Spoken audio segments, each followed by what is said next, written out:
What's up, kings and queens? It's your boy Dan from Dark Previews. We went 3-0 on the picks that I shared with you in the last video. I've got two picks to share with you on this singular WNBA game today. If that sounds interesting, let's go.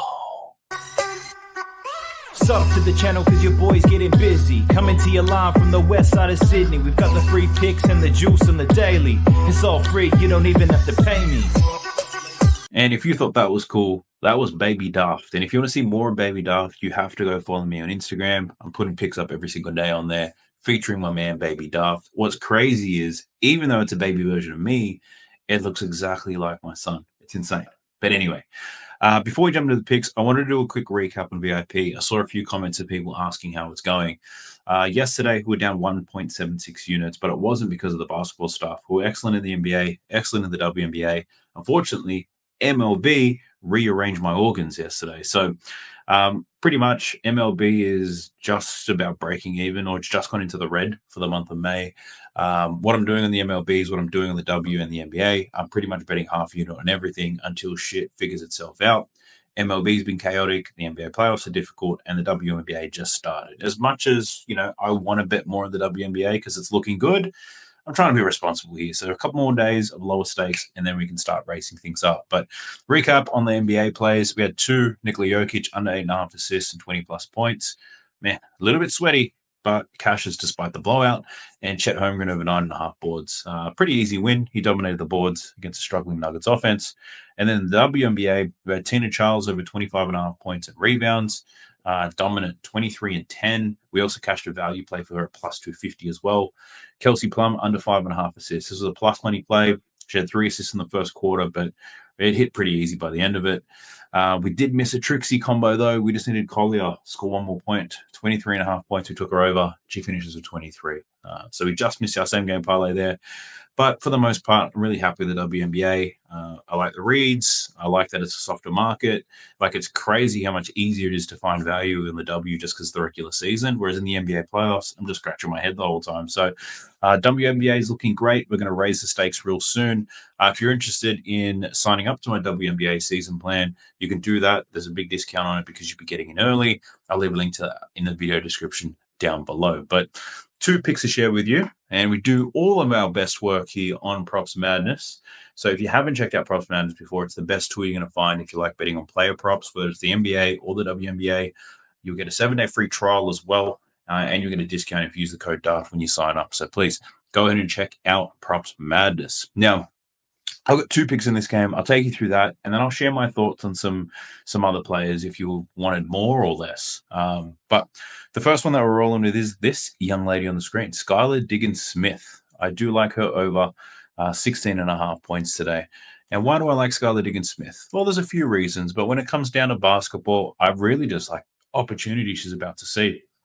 In the first game of the season, she had a massive usage rate. She had, I think it was 32% her usage rate in that opening game against the Phoenix Mercury. They lost that game by 22. She only plays 29 minutes in a blowout loss, but that usage rate, 32%, is insane. Now, I expected her to have a higher usage rate.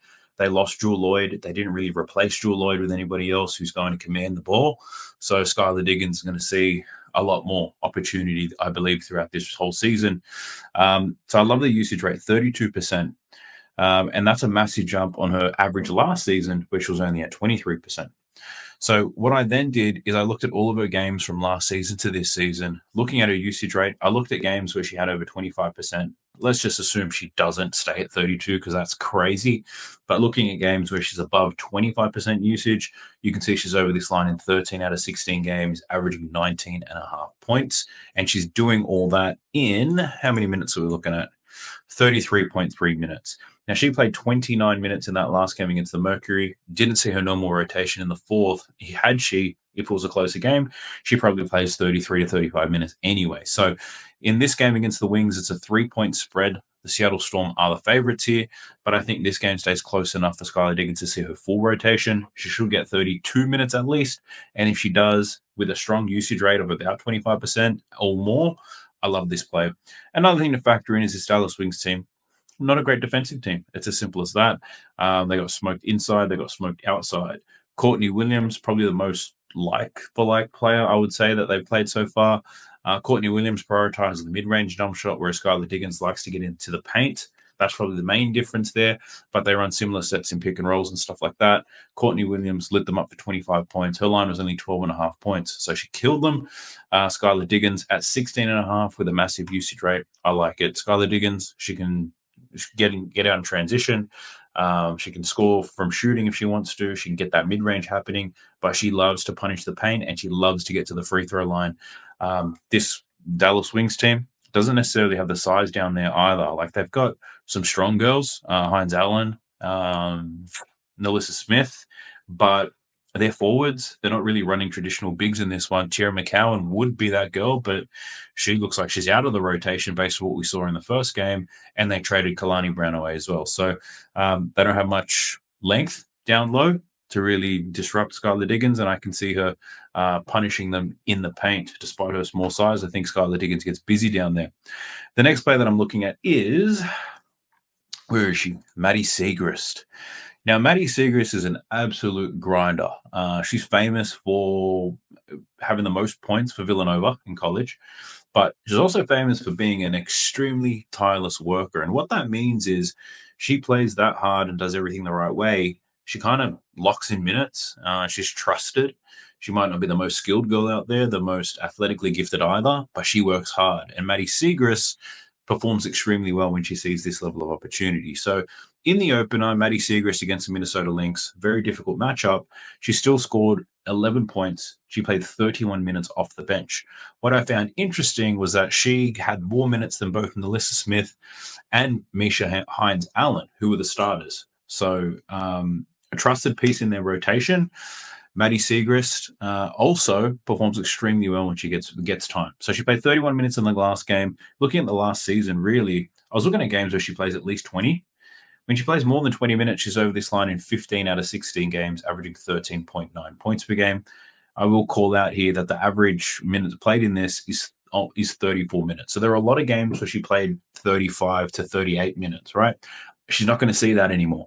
But what I did was a little bit of hood math. Basically looked at all of the games from the last season up until this season. She averaged 9.5 points in only 24 minutes played. I did some hood math. That's like 0.41 points per minute. She's projected to play 28 to 30 minutes. When you run the numbers, that projection takes her up to about 11 points. So we look for 8.5 here. I honestly think she can get to 10, but I'm like a Maddie Siegrist. She can score in a lot of ways. She can score in the spot up. She gets out in transition. She's got a great post fadeaway. She scored twice on Nafisa Collier in the last game, doing some post work. So I'm like a Maddie Siegrist there. We've also seen some consistency in terms of this season and how this team is constructed. In the preseason, she saw volume in both of those games, more than 10 attempts in both of them, scoring 14 and 11 points. Then she had 11 points in the opener. And like I said, she's getting more minutes than the starting forwards in this team. She's trusted, and I'm trusting her today. So we're taking Maddie Siegrist over 8.5 points. Now, just some other looks and some other things to consider. If you're using a tool like Props Madness or anything like this, when you click on somebody like Arike Ogunbowale, now, Arike Ogunbowale is the most talented player on this team. Last season, she was putting up some crazy numbers. If we look at last season, she did finish the season averaging 22.2. Her point line's at 19.5 today. The one thing I want to call out here is because I can assume a lot of people will bet on Arike. I'm not betting on her for the following reasons. One, last season, Arike Ogunbowale was playing 36 to 40 minutes, pretty much the whole game, and she was attempting like 20 shots. That's a stretch. She was attempting 19.2.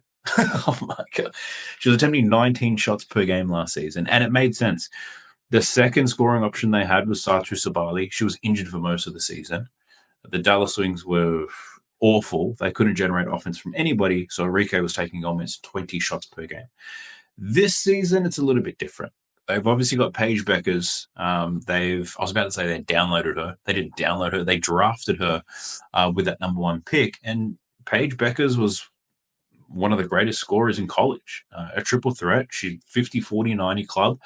And they both have to share the ball. So that's one thing that you need to factor in. They've also picked up Dejanay Carrington, who's going to take 10 to 12 shots in every single game. She can get some offense happening there too. So I just feel like there's more options on this Dallas Wings team currently constructed compared to last season.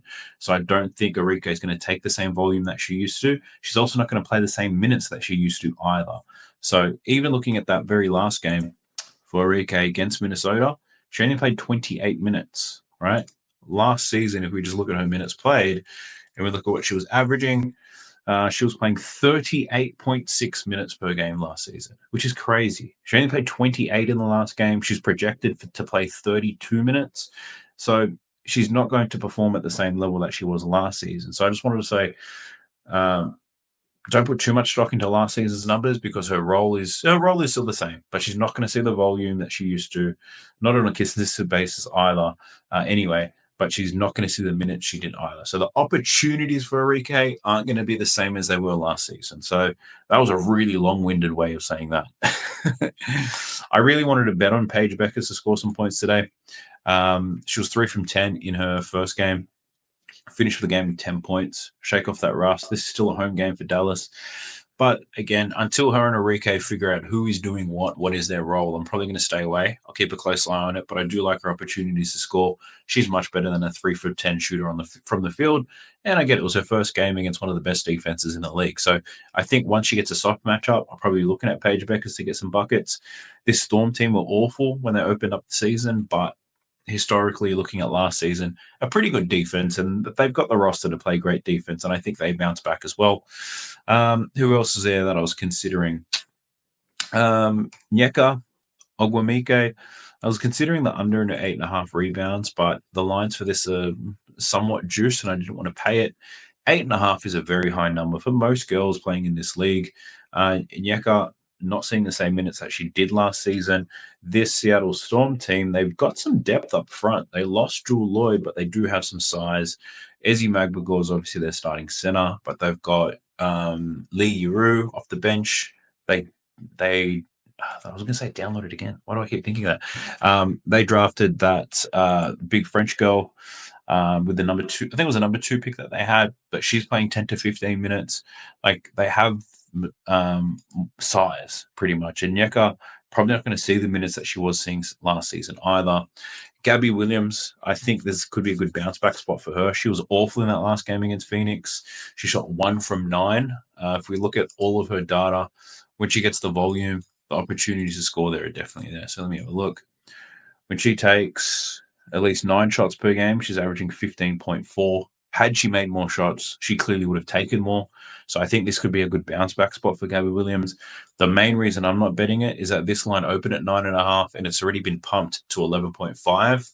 And even though I think she can still cover 11.5, there's a part of me that thinks, have we lost value here already? So have we lost our edge? So I'm passing on it, but I do think Gabby Williams can have a strong game here.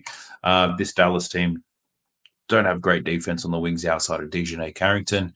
And I don't see Dejanay Carrington probably matching up with Gabby Williams. I think it could be a Paige Beckers, and Gabby Williams could take advantage of that matchup. So I do like Gabby Williams, but that line's already moved too much for me. Nyeka under on her boards, just a little bit too juiced. And for the wings, Paige Beckers, Ogumawale, I don't know who's going to do what. I think they need to figure out what their roles are going to look like, who does what, and we'll know that once we see things over time. Their rotations might get staggered. Like, how are they going to play together is the biggest question mark. You've got the number 1 draft pick, and you've got the lady with the highest usage rate of the league last season. So it'll be interesting to see how things play out, but I'm doing my best here. Trying to stay disciplined, not betting too much, but wanting to give you guys as much value as I possibly can.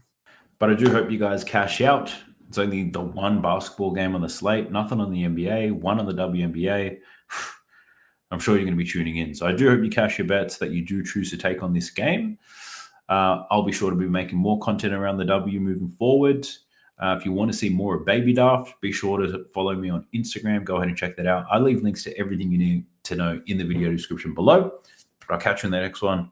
Peace.